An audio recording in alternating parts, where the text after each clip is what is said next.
Good afternoon. My name is Mike Castellanos. And I'm Lucas Raish. And we are here as part of the Baylor University Athletic Department to pitch to you the idea of expanding and upgrading Baylor's football stadium, Floyd Stadium.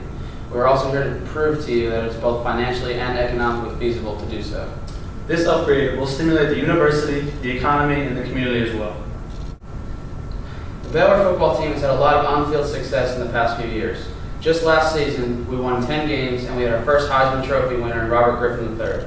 This, along with the fact that ticket demand is higher than ever at Baylor for the football games, indicate that it is the perfect time to expand and upgrade on Floyd Stadium. So we have implemented a plan that will do so.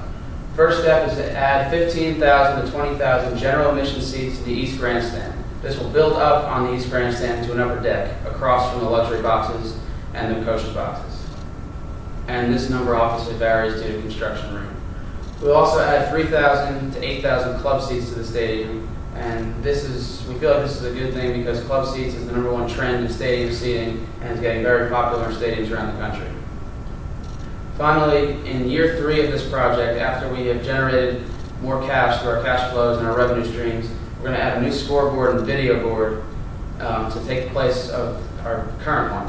The current one is very small and old and fails to match the quality and the size of others around the country. The estimated cost of this project will be $65 million.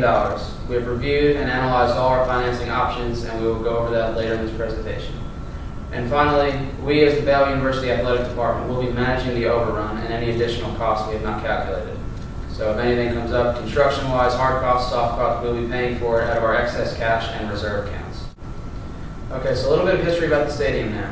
Floyd Stadium was built in 1950 and through the years has gone through numerous small renovation projects, adding seats to the stadium and upgrading the facilities. Currently it seats 50,000 people, and we look to expand this number to increase revenue and bring in new revenue streams for the university. Baylor University was founded in 1845. It's located in Waco, Texas, and is a private institution. Currently, there's 16,000 students enrolled, and Baylor football participates in the Big 12 Conference, which is one of the power conferences and one of the best in the country at this time. I would now like to take a little bit of time to talk about the financing options for the stadium upgrade. Such options present themselves as public financing, private financing, bond issuances, loans, and things of that nature. And for our university, we find this upgrade to be best fit with private financing.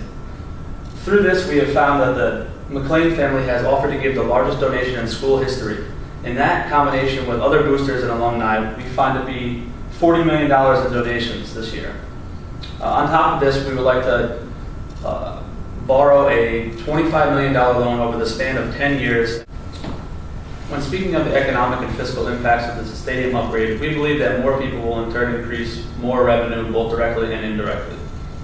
Local businesses will then be catering to more people when people come to stay into hotels, eat at restaurants, and also buy merchandise at local stores. Additionally, jobs will be created inside the stadium and outside the stadium. Such jobs as more parking attendants, concessions, employees, ushers, bathroom attendants, things of that nature. This will also directly benefit the university, the fans, the students, and in turn affect the local economy in a positive way. And now I'll take a little time to show you the financial statements that span over the next 5 years if this upgrade is put into effect. This includes the $40 million in donations and the $25 million loan. Part of these financial statements include the balance sheet, income statement, and the statement of cash flows.